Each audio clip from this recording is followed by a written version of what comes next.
Hello, and in this video, we're going to introduce resistors, which we previously mentioned. We're going to go more in depth about them, how they're used, their types, and some various types of resistors you can use in your circuit. So what are resistors? We've touched on them in a number of other videos, and we've made it clear that they are passive components that resist the flow of current in a circuit, in this case intentionally.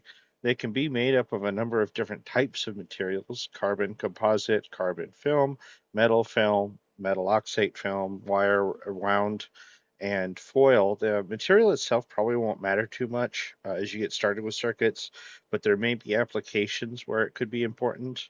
They're measured in ohms, which is designated with the Greek symbol omega, but in a pinch, you can use a lowercase u. Beware engineers who will get really upset when you say this because there are other things that are officially designated with a lowercase u. They can be any value, but we'll mostly be using ones from 0 to 1 million ohms, occasionally going up to 10 million ohms. Yes, there are 0 ohm resistors. They usually serve as placeholders for other components and they have no significant resistance. There's also variable and adjustable resistors. They allow you to change a resistor's value. Um, and we have things such as photoresistors whose value is actually adjusted by light. This is a matter of how protons are affecting the flow of electrons. Single resistors usually aren't polarized. I really haven't run into any, so they can be put in any direction. There's no forwards or backwards. But some resistors, like resistor network arrays, have a common pin, and that's often cathode. Now let us get started with single resistors. They often have a 4 to 6 color band on them. That helps us to identify both their value and their tolerance. Now really small resistors or surface mount ones will probably lack colors. They'd be too hard to see anyway. And they just print the value, maybe also the value of the tolerance on them. You can't read the codes. Don't worry, you're not alone. I'm slightly colorblind, my vision is going with age. But you have some other options, such as just using a magnifier. There's plenty of them around nowadays.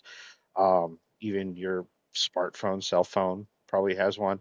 But if you have a multimeter, they'll usually come with some kind of attachment for inserting various components and getting their values, and this includes resistors.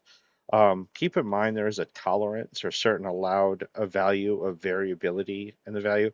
100 ohm resistor, for example, with a 1% tolerance, this could be 99 or 101, and it would still be correct. There are resistors with even higher tolerances. I've seen ones as high as 20%, which for a lot of applications could still be fine. So here's a chart looking at some examples of 4 to 6 bands and how to figure them out.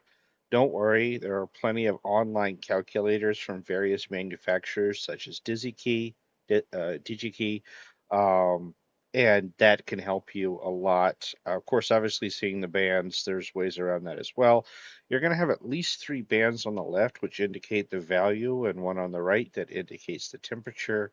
The value will just be a 0 in the ones place, so you can get like 330, 470, 1000, etc. If you have 4 bands on the left, you'll get a more exact value, which is a lot less common, such as 521. You'll still have the band of the resistance of tolerance on the right, so that'll be 5 bands. Now, when you get 6 bands, you'll get a new value on the right, which is called temperature coefficient. If you're going to be operating around room temperatures, this isn't really something you have to be concerned about. But if you're working outside those norms, it can be. So basically, a value of 100 ppm per C would mean that for every 1 degree in temperature in Celsius, rising anyway, the resistance would be increased by 1/100th of of a value. And of course, the opposite is true. If it lowers, then it decreases the resistance. It shouldn't be any kind of discernible difference unless you're working at either really high or really low temperatures. So unless you're putting this in a pot of boiling water or you're dumping this outside in freezing temperatures, you probably won't have to be concerned about this.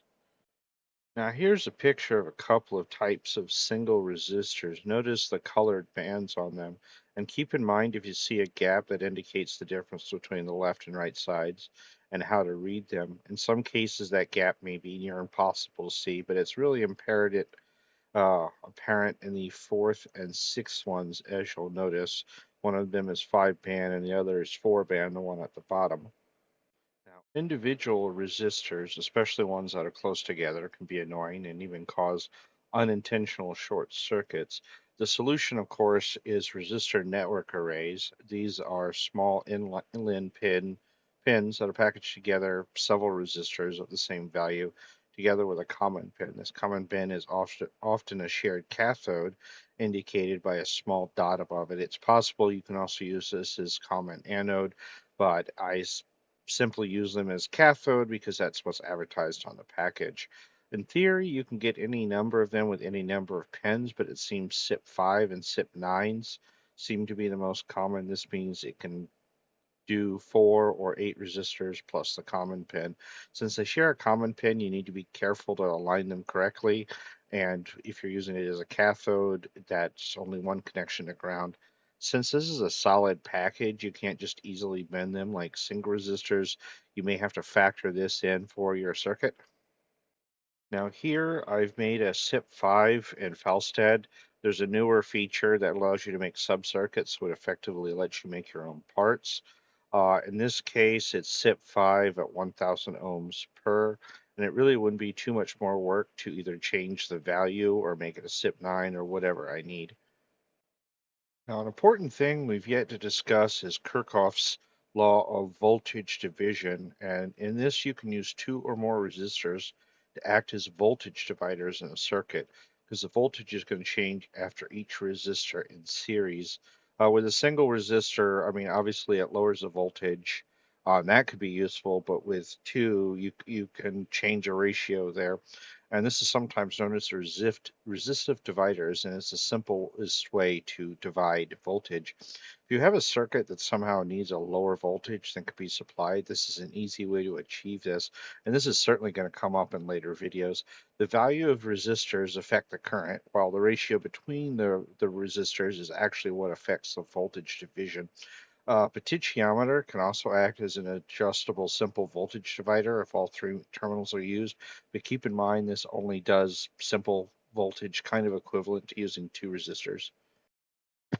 Now, to get further into Kirchhoff's law of voltage division, we have an example here. And of course, the law itself is the total sum of all voltage changes in a closed loop circuit is equal to 0. The illustration is using 3 resistors in this case. It's supplied by 45 volts and then it divides with resistors at 5,000, 10,000, and 7.5 thousand. It means we'll get a voltage across the first resistor that'll give us 10 volts, across the second resistor that'll give us 20 volts, and across the third and final one it'll give us 15 volts, which of course all totals 45, and minus the supply that gives us 0. Of course, we can always do current division per Kirchhoff's law of current division, so we can divide current without actually dividing the voltage in a linear circuit. And we achieve this with resistors in parallel instead of series. Now, the ratio between the resistors is what divides the current. An equal ratio is going to divide it evenly, while the opposite is true for an unequal ratio. And of course, the actual values of the resistors set the current that'll actually be divided. If you happen to need multiple current values, this is a very easy way to achieve it. And the law states that the current flowing into a node or junction equals the current flowing out of that node or junction. Now, on an example here, I mentioned Kirchhoff's law of current division, and that's current flowing into a node or junction equals the current flowing out of that node or junction. In our example here, we have an input of 6 volts. The first resistor is 1000 ohms, the second resistor is 3000 ohms, and the third resistor is 2000 ohms. Well, we know that the current circuit is going to be 11 milliamps. Let's see how it actually divides it. With the first resistor, it's going to be 6 milliamps. With the second resistor, it's going to be 2 milliamps. And it's going to be 3 milliamps after the third resistor, which again gives us a total of 11. Now, here's an example from every circuit. The top example shows 3 resistors in series, and it's going to give us 5 volts, 3.3 volts, and 1.67, which is actually rounded up from 1.66, whatever. And of course, these specific values are actually going to be useful in a future video. Now, keep in mind that the amount of current, which actually never changes, is set by the values of those resistors. If we wanted to keep the same ratio but raise them to, say, 330, 470, whatever, it'll simply lower the current, which again could be useful. But the actual voltage division is determined by the ratio of those resistors. Now, in our second example, we have three resistors in parallel, and it's a total of 56.1 amps, and it's going to be divided into 22.7, 10.6, and again by 22.7. The only reason that value is repeated is because we have a 220 ohm resistor, a 470, and then another 220. Now, here's another quick example in Falstead this time with resistance in series. And again, here's the examples resistors in parallels for current division, although it's a little harder to see the values because I actually had to put an ammeter in there. Next, we're going to move on to potentiometers as we commonly shorten them to just called pots. There are three terminal resistors that can act as either an adjustable simple voltage divider, if you want to use all three terminals, or a variable resistor, which we sometimes call a rheostat, because that's the formal name, if you just use two terminals. It's usually an adjustable knob with a wiper. Some are meant for constant course adjustments, and others are meant for more fine tuning. They do technically have a finite number of turns that can be adjusted before the accuracy really starts to go out the window. They can be broken. Keep in mind for basic hobby electronics, I wouldn't worry too much about that. There's also slide pots, which are essentially the same thing, but just a slider.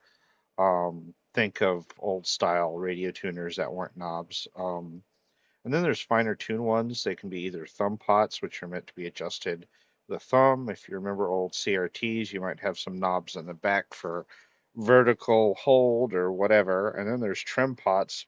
They're usually small little blocks with tiny little adjustments. Usually you want a small tool for that or a flathead screwdriver, but again, they are meant for fine tune adjustments that you're not doing constantly. They do have a rating, and that's the maximum value, and adjustments are usually between 0 ohms and that value, but some of them do have built-in minimal values. You can also set minimal values with other components or resistors. Now, if you use it as an adjustable voltage divider, it will divide it between 2 points. A good, easy early example that you'll see in tutorials is to use it to brighten one LED while dim the other. Keep in mind those LEDs are still going to need a minimum amount of resistance, and if one of those LEDs goes below that value, you could have happy fun time. Okay, in this example, we're on every circuit. We've set up a basic circuit with a potentiometer here. Um, each side of the potentiometer is going to an LED, and the middle is hooked up to our 5 volts. Now, right now, it's at a perfect 50% wiper, so it's distributing resistance equally, 500 ohms to one, 500 ohms to the other. Let's make some adjustments. Let's go to 60. Okay, the one on the right is now getting 400. The one on the left actually reversed from what it should look like. But yeah, one's getting 600, one's getting 400. Let's adjust it further. So the right one is even brighter. It's 300. The other one's at 700. Go to 80. The one on the right is really bright, kind of at its limit of what it can take. Um, if we take to 90, even brighter, but this is basically at the, actually, this is well past the limit. I probably would do it more than 200 because you want to keep those milliamps at 20 or below. Okay. Well, let's see what happens if we keep increasing it. This point, oh, there we go. See, it's exploded. I wouldn't even bring it that low in real life, though. Now, we could do the opposite, and it'll affect the other light. So this kind of dimming thing is what you normally would see. Now, we could change this around.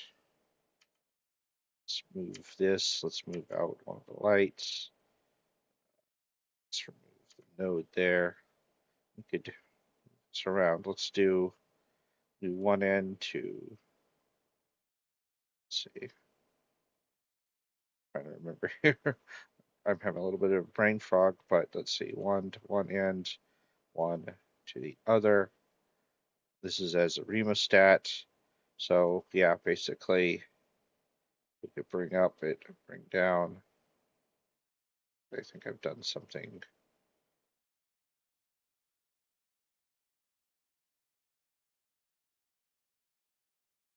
Oh no, I've done something wrong. It's not doing the wiper.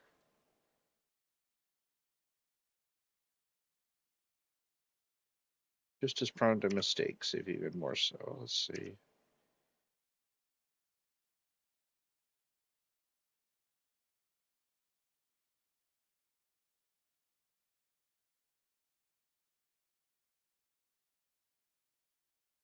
All right, now it should be working.